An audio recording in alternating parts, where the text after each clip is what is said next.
जम्मू काश्मीरमधल्या घडामोडी सध्या देशातल्या राजकारणाचा केंद्रबिंदू झाल्या आहेत. पुलवामा हल्ल्यानंतर केंद्र सरकारनं पाकिस्तान आणि काश्मीरमध्ये सुरू केलेली कारवाई हा निवडणुकीचा मुद्दा झालाय. जम्मू काश्मीरच्या राजकारणाच्या पटावर आता एक नवं प्याद येते. लोकसेवा आयोगाच्या परीक्षेत सुवर्णपदक पटकावणारे काश्मीरी तरुण शाह फैजल यांनी जम्मू काश्मीर सिटीजन्स पार्टी या नावानं नव्या पक्षाची स्थापना केली आहे. प्रशासकीय सेवेतून राजीनामा देऊन त्यांना राजकारणात उतरावंसं का वाटलं? काश्मीर समस्या सोडवण्यासाठी त्यांच्याकडे काही ठोस योजना आहे का? या आणि अशा अनेक प्रश्नांबाबतीत फैजल यांच्याशी बातचीत केली आहे माझे सहकारी रामराजे शिंदे यांनी.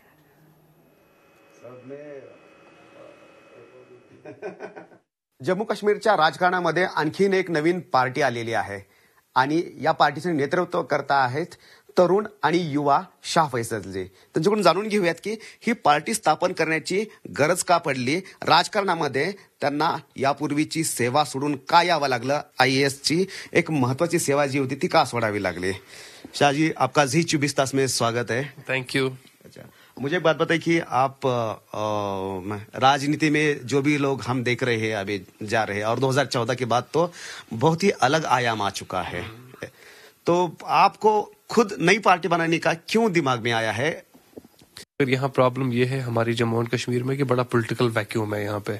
यहाँ जो युवा जो जनरेशन है, नौजवान लोग हैं, वो इलेक्टोरल पॉलिटिक्स में उनका फेथ खत्म हो गया है. बिकॉज उनको लगता है ये जो पार्टीज हैं इनमें से कोई चेंज नहीं आ रही है. इस वजह से वो डेमोक्रेसी से दूर हो गए हैं. यहाँ करप्शन बहुत ज्यादा है. तो इसीलिए मुझे युवाओं ने फोर्स किया कि आप अपनी पार्टी बनाइए और उसके साथ एक नया प्लेटफॉर्म क्रिएट कीजिए. हमारी पार्टी का नाम JNK सिटीजन्स पार्टी होगा. अच्छा, आपकी पार्टी के नाम ही सिटीजन ये नाम आया है बिकॉज सिटीजन्स ये आम लोगों की पार्टी है और जम्मू एंड कश्मीर के जो सिटीजन लोग हैं, जो यहाँ की आम शहरी हैं. अच्छा, लेकिन क्या एजेंडा है आपकी पार्टी का, क्या कॉन्स्टिट्यूशन है, ये कौन से आधार पर ये पार्टी चलेगी? एक तो हम चाहते हैं कि यहाँ पे शांति आए कश्मीर में, उस पर हम काम करना चाहते हैं.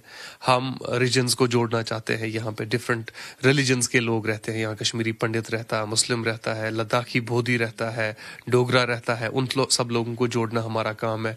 दूसरा सबसे बड़ा काम जो होगा वो होगा कि हम यहाँ पे गुड गवर्नेंस लाएं. यहाँ करप्शन बहुत है पब्लिक ऑफिस में, गरीब लोगों की जिंदगी बहुत हराम हो चुकी है, उनके लिए हम काम करना चाहते हैं. देखिए, जो आप कश्मीर के हालात देख रहे हैं, यहाँ पे रोज लोग मर जाते हैं, कहीं युवा मरते हैं, कहीं पे फौजी मरता है. ये जो हालात कश्मीर में, इसका मतलब ये है कि सब चीजें ठीक नहीं चल रही हैं. ये एक बीमार रियासत है. यहाँ की जो पॉलिटिक्स है वो बीमार है. वो बीमार इसलिए है कि जो एग्जिस्टिंग पॉलिटिक्स है वो फेल हो चुकी है.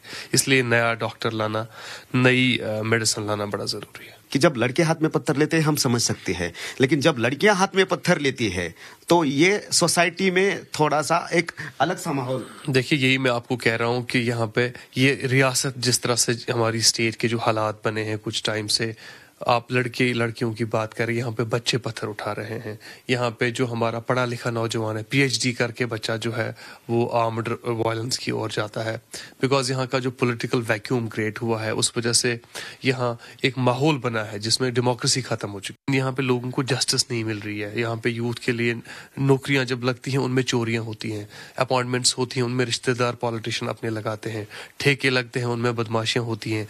ओवरऑल एक नाइंसाफी का माहौल बना हुआ है. तो उसको हम इंशाल्लाह खत्म करना चाहते हैं. ये सबसे बड़ा चैलेंज है यहाँ इस वक्त, शांति बनाए रखना और लोगों की लाइव्स को बचाना. यहाँ पे सोल्जर्स, 44 सोल्जर्स की लाइव्स रिसेंटली उनके घर बर्बाद हो गए पुलवामा अटैक में. इतना बड़ा डेवास्टेटिंग एक अटैक था वो. देखिए, यहाँ पे जब रोज हम लाशें देखते हैं, रोज वायलेंस देखते हैं, तो हम यहाँ पे हमारी जिंदगी हराम हो चुकी है. हम चाहते हैं कि पहले कुछ इस वायलेंस का किया जाए और इंडिया और पाकिस्तान और बाकी ममालिक समझें कि बड़ा जरूरी है कि यहाँ पे हमें शांति लाना हमारे लिए कितना जरूरी है.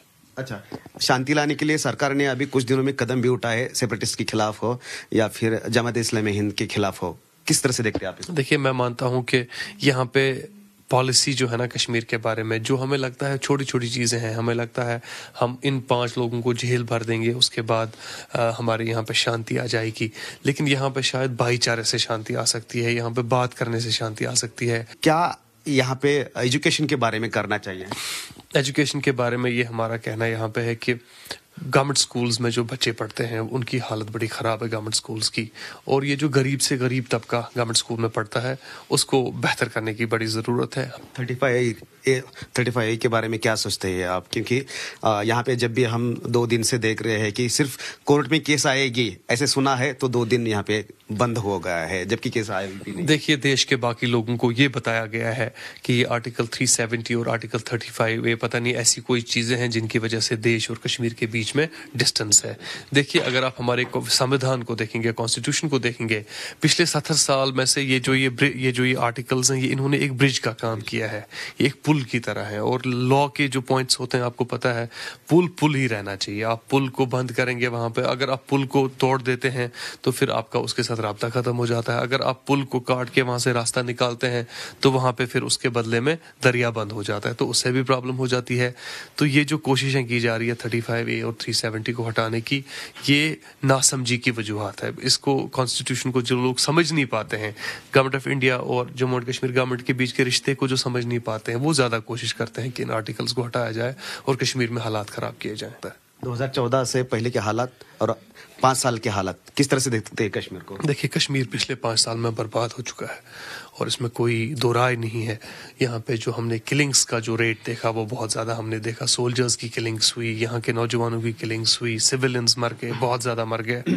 बड़ा एक अनफॉर्चुनेट माहौल रहा पिछले 5 साल से। अच्छा, आपको शुभकामनाएं आगे आपके जर्नी के लिए. येथे शाह फैजलजी आणि त्यांनी सांगितलेले की जे आश्वासनं आम्ही देऊ ते पूर्ण करू. परंतु जम्मू काश्मीरच्या राजकारणामध्ये नवीन पार्टी आलेली आहे, तरुण चेहरा आलेला आहे, नवीन नेतृत्व आहे आणि त्यामुळं जम्मू काश्मीरकडे बघण्याचा दृष्टिकोन सुद्धा पूर्ण बदलणार आहे का हे सुद्धा पाहणं गरजेचं आहे. रामराज शिंदे, झी मीडिया, श्रीनगर, काश्मीर.